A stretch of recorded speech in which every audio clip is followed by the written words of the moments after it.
Listen, I want you to try and remember a moment. Like you're driving down the highway and your check engine light comes on, or the washing machine at home just suddenly dies. You know, back in the day when stuff like that happened, I bet your heart would start pounding right away. Your stomach drops and your brain just starts screaming, "Crap, how am I going to pay for this right now?" But lately, it's different. When those stupid, expensive little accidents drop on you, you don't panic anymore. You just let out a sigh, shake your head, pull out your phone, and call a guy to fix it. Period. Your heart rate doesn't even spike. Honestly, all these gurus on the internet are constantly shoving it down our throats that being wealthy means driving luxury cars, flexing designer clothes, or posting those cliche resort photos. I'm Jim, and let me be real with you. A lot of that is just playing pretend. Real wealth is way quieter and a lot more real. It doesn't start with how many zeros are in your bank account. It actually starts in your nervous system. Today, we are throwing all that preachy financial advice out the window. I'm going to show you 7 signs. Like 7 tiny shifts in your daily psychology and behavior that show you are quietly leveling up. Even if you don't feel rich yet, you already have one foot in the world of people who actually control the game. Grab a beer or coffee. Let's sit down and unpack this. So let's get right into it. That first sign we just talked about in the intro, I call it biological immunity. Look, when you're broke, or even just living paycheck to paycheck, money problems aren't just math problems. They are physical events. I remember being in my 20s, and if my car made a weird rattling noise, my chest would literally tighten up. My body would flood with cortisol. I'd lose sleep trying to calculate how I was going to pay a mechanic without skipping a credit card payment. It is a state of constant, low-grade, biological panic. But when you start quietly building wealth, something shifts in your nervous system before you ever see 6 figures in your bank account. You get a flat tire. The water heater bursts. The mechanic looks at you, wipes his hands on a greasy rag and says, "It's gonna be $800. And you just look at him, pull out your card and say, "All right, go ahead." It still sucks. You don't want to spend the $800, but it's no longer a tragedy. It has been downgraded to a nuisance. You realize that a problem that can be solved with a check is not a real problem. It's just a business expense of living. When your resting heart rate stays flat during a financial curveball, man, you are getting wealthy. All right, moving to number 2. This one usually catches people completely off guard. It's the death of the shopping high. Society constantly feeds us this narrative that rich people love buying stuff, right? We think wealth equals walking out of a designer store with bags up your arms. But when you are actually, genuinely building a solid net worth, acquiring stuff suddenly becomes, well, kind of annoying. Think back to when your account was thin. Buying a new pair of sneakers or ordering some gadget on Amazon gave you this massive rush of dopamine. It felt like an event. You tracked the shipping. You couldn't wait to open the box. Now, you walk through a store, you see something nice, and your brain instantly does this weird new calculation. You don't think about how cool it is. You think, man, where am I going to put this? I'm going to have to find shelf space for it.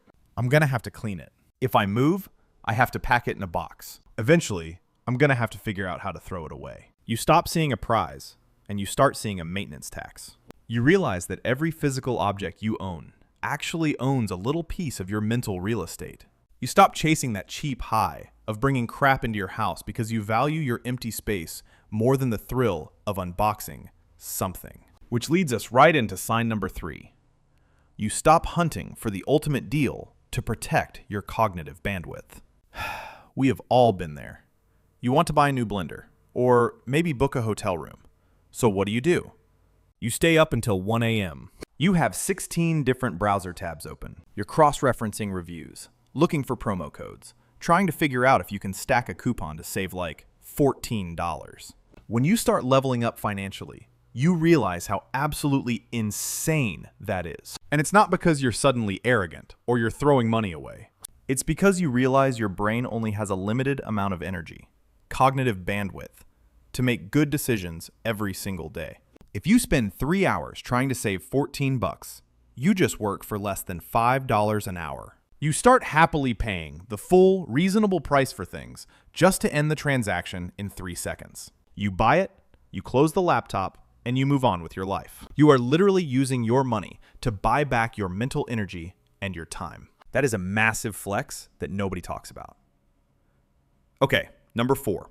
You start solving your life's problems with subtraction instead of addition. When people are stuck in that broke consumer mindset, they try to solve every problem by adding something to their life. If they feel unorganized, they go to the store and buy $40 worth of plastic organizational bins. If they feel sluggish, they buy 10 different expensive vitamins. If they are stressed, they buy a vacation. Add, ADD. But when you're quietly getting wealthy, you start doing the exact opposite. You realize that peace comes from subtraction. You start deleting apps off your phone.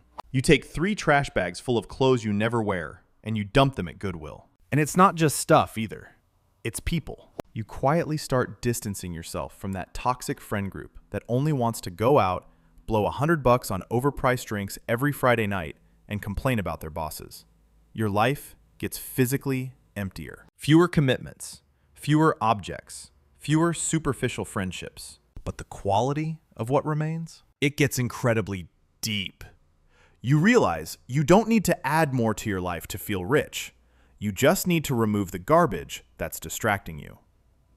Sign number 5. You actively choose to be invisible. You know the guys walking through the mall with the massive Gucci logos across their chests? The ones driving the financed Mercedes that they can barely afford the insurance on? Yeah, they usually don't have much actual liquid cash.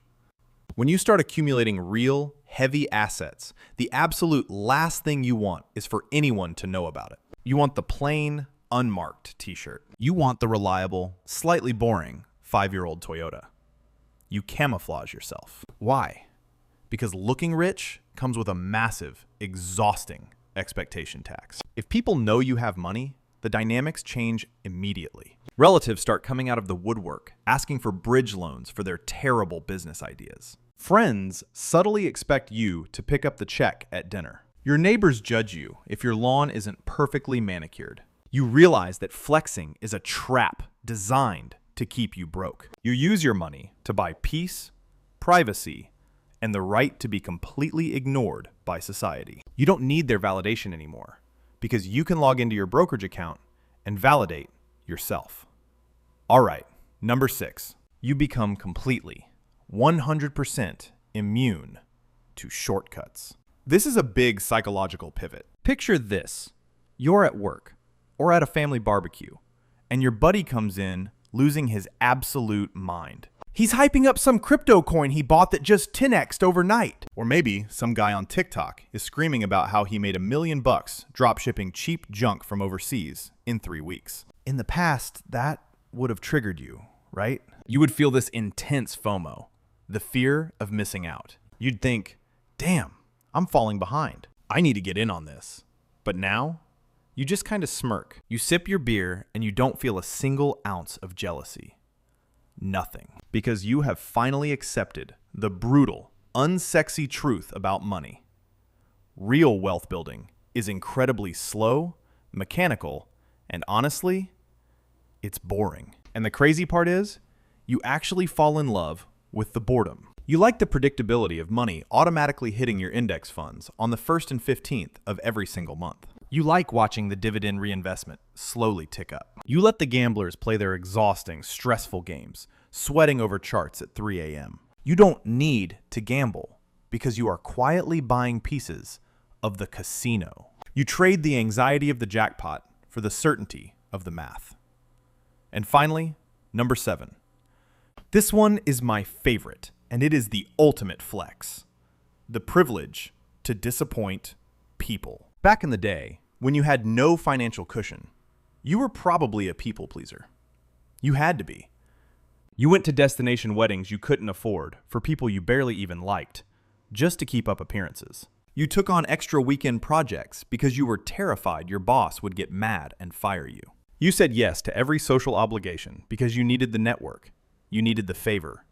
You needed to be liked. But when you have enough cash sitting in the bank to survive for 2 or 3 years without lifting a single finger, when your investments are generating income while you sleep, you suddenly unlock this terrifying, beautiful superpower. The power of the word no. Someone invites you to a completely inconvenient event that you don't want to attend. You can just look at them or text them back and say, "No, I'm not going to be able to make it." And here's the kicker.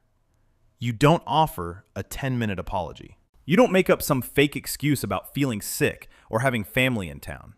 You just decline. If your boss tries to push a ridiculous deadline on you that ruins your weekend, you can push back, calmly, without your voice shaking, because you know in the back of your mind that if push comes to shove, you don't need their paycheck to survive next month. The money bought you armor. It protects you from other people's emotional manipulation. It gives you the privilege to disappoint people who are trying to cross your boundaries, and you don't lose a single second of sleep over it. Listen to me. If you are sitting there nodding your head at even 2 or 3 of these signs, you are doing it. You are on the right path. You might not have the mansion on the hill yet, and you might not feel like a millionaire, but you have the mindset. You have the biology. And I promise you, if you keep running this exact playbook, the money always follows the mindset. Look, here's the honest truth about everything we just talked about. Building real wealth. It's kind of a ghost game, man.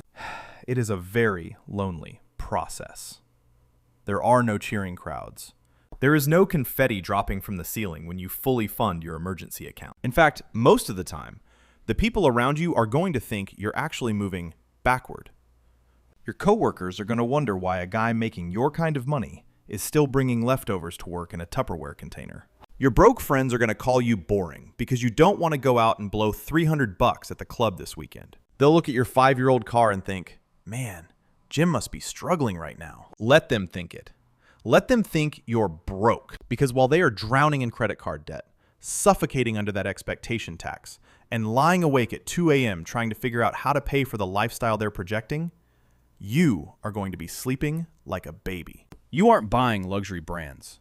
You are buying your actual, literal freedom. And once you taste what that kind of freedom feels like, when you finally get to use that superpower of just looking at someone and saying no without your heart racing, you will never, ever care about looking rich again. I want to hear from you guys on this. Seriously, drop down into the comments right now. Which one of these 7 signs are you actually starting to feel in your own life? Is it the death of that shopping high? Or maybe you finally started solving your problems with subtraction instead of buying more junk?